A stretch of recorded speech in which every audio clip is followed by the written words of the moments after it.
Yo, what's going on, guys? What's Melon back again with my expert team.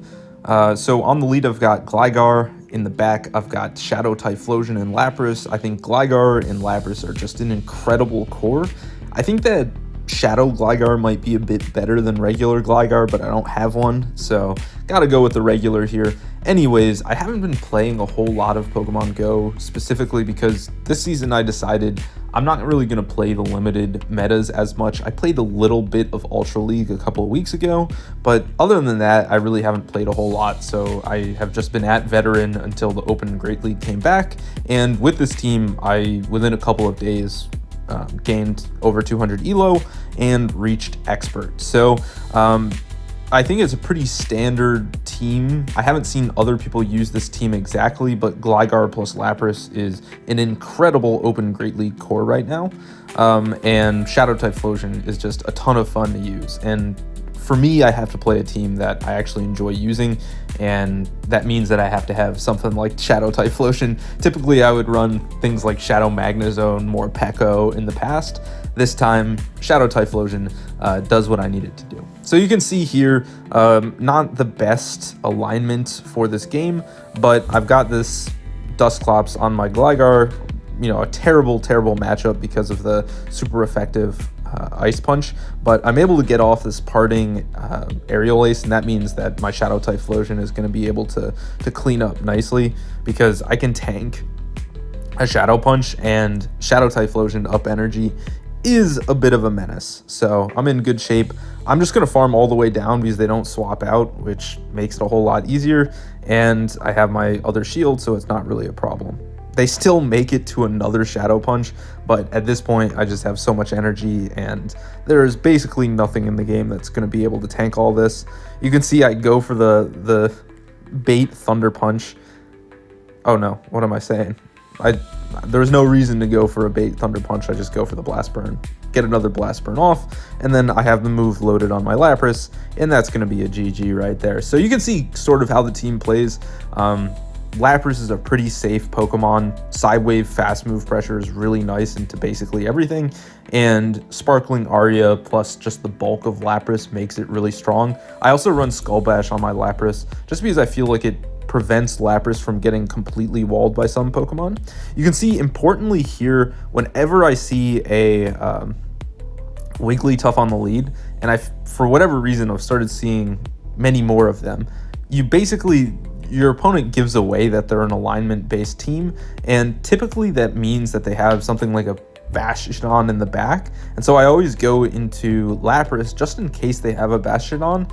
I want to bait it out. Now in this case they went Gastrodon because Gastrodon gets completely destroyed by Gligar, so I understand why. However, Gastrodon is something that I absolutely do not want to see on my Typhlosion, so I'm actually pretty happy to see that they swapped into a Gastrodon here. You can see that I do go for an Aerial Ace just in case they have Water Pulse on the Gastrodon. It would have been a really nice super farm down here, but it kind of is what it is. Don't love having to shield a Wigglytuff and take all this fast move pressure here, but basically I want the Icy Wind debuff on my Gligar so that I can clear it. You can see they have a Marowak. That's fine because I'm going to be able to get off Blast Burn to get the final shield, and then Marowak can't do a whole lot into my Gligar, so I think I'm in pretty good shape. You can see here, just going to shield up whatever they throw, and I should be in good shape. They do go for the full Rock Slide, which means that I can farm up and throw the Aerial Ace, and then I should have enough energy because of the chip I got on this Wigglytuff before to take it out. This is just a Bone Club, so not really a big problem because I double resist it. And in comes Mr. Wigglytuff, but I have a bunch of energy, so I'm going to be able to get off an Aerial Ace plus a Dig, and that's going to be all I need to beat out this Wigglytuff. And then Marowak in the back does no damage to my Gligar, so Fury Cutter will be able to really take it out. So one of the important things is that this team is really bad into certain Pokemon. For example, excuse me, my voice is cracking. Blastoise is a huge problem for this team. Luckily, Blastoise has really fallen off in terms of popularity. And then also things like Lapras can be a bit challenging if you don't have alignment. And one of the big ones is Greninja. And so for Greninja, you basically just have to use Gligar to get a ton of fast move pressure off on the Greninja. I don't know if this was enough for a Water Pulse. I forget. I haven't been counting here, but I'm just going to go for another Aerial Ace because it will probably get their last shield. It does not, but that's fine. I'll be able to reach another move before they can throw a potential Water Pulse. So it is what it is. This will get a shield, and then I just hard swap into my Lapras. This is a little weird because now they have the alignment that they want, but it's not that bad because I'm going to be able to get off the Sparkling Aria, and they can't one-shot me with a Parabolic Charge. And so they kind of make a mistake by not just throwing the Parabolic Charge. I think they had one already. So I'm able to get their final shield to, they would have been knocked out by my second Sparkling Aria. You can see even that one Parabolic Charge wouldn't have knocked me out. So I'm in pretty good shape here. They throw another move. I believe this is just a Parabolic. And yeah, it's really not a problem. I'm just going to go into my Typhlosion. They're going to be able to get off another move, but it doesn't matter because now I have energy on Typhlosion. And again, energy on Typhlosion just goes absolutely everywhere. They try to catch on their Gligar. That was a really bad catch attempt, so it doesn't really matter. And I would have just been able to knock out the Gligar. Here we have Jumpluff, which despite the fact that neither person resists the opposing fast move or charge move, and you actually have Aerial Ace, which is super effective into the Jumpluff. This is a Jumpluff will win the Zero Shield, but one of the most important things is that it will be dry on energy after it wins the Zero Shield. And so winning the Zero Shield, I'll put it in quotes, is not actually that good because you just can get this energy on one of your other Pokemon. And I've been seeing this Jumpluff, Shadow Typhlosion, Lapras team a bunch. And so I guessed that that was the team that I was going to see. And yep, I see the Shadow Typhlosion. I know that it's going to be a Lapras in the back, although I say I know that. I've actually seen a Gastrodon variant of this team where Lapras is replaced by Gastrodon. That version absolutely destroyed me, and I was not expecting the Gastrodon. So you can see they let me get off another Sparkling Aria. That was a huge misplay by them because I can just, they're at 100 energy. They have to throw. I can just go into my Typhlosion. They have to throw again, and they're not going to reach another move, which means that they should be swapping out. They don't for whatever reason, and this means that I just have a bunch of energy on Typhlosion.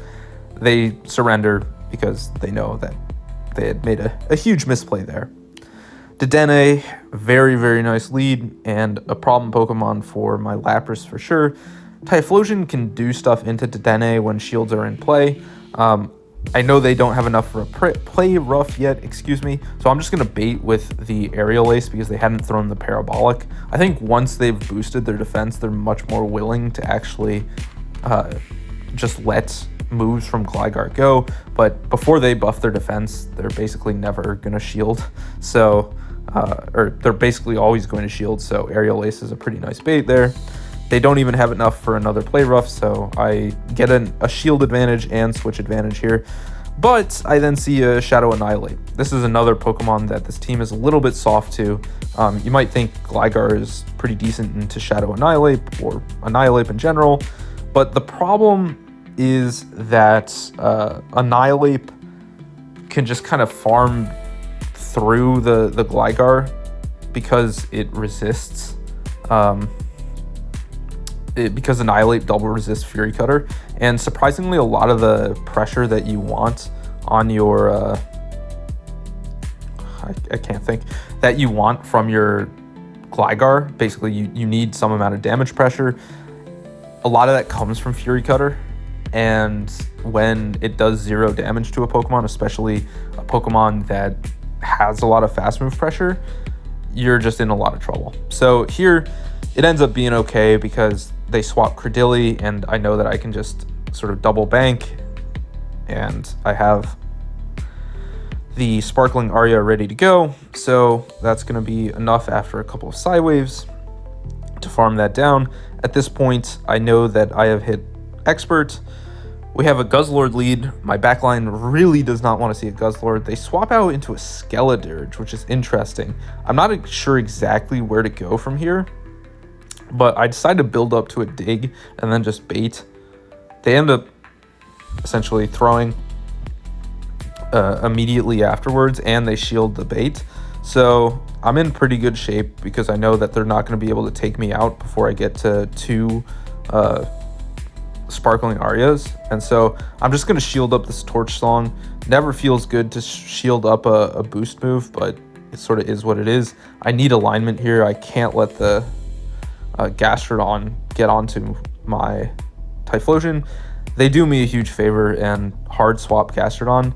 I think they read that Skeledirge would be strong into my backline, but obviously Skeledirge it's not bad into Typhlosion, but it's definitely not sort of a power pick into Typhlosion. So I'm happy that they did that. It allows me to knock out this Guzzlord, and Typhlosion's going to have a shield advantage in the back, which is just something you can't overcome. They swap Scizor, I'm quick to react, and I knock it out in 2 hits. Something that I didn't say before, but I don't have time to say here, you can see me catch and reach expert. I'll just say is that Typhlosion is really strong. It was strong last season, and now with all the Scizors and Fortresses, it's only better. So thanks for watching, subscribe if you enjoyed, and I'll see you guys in the next one. It's been your boy Watomormelon. Peace out.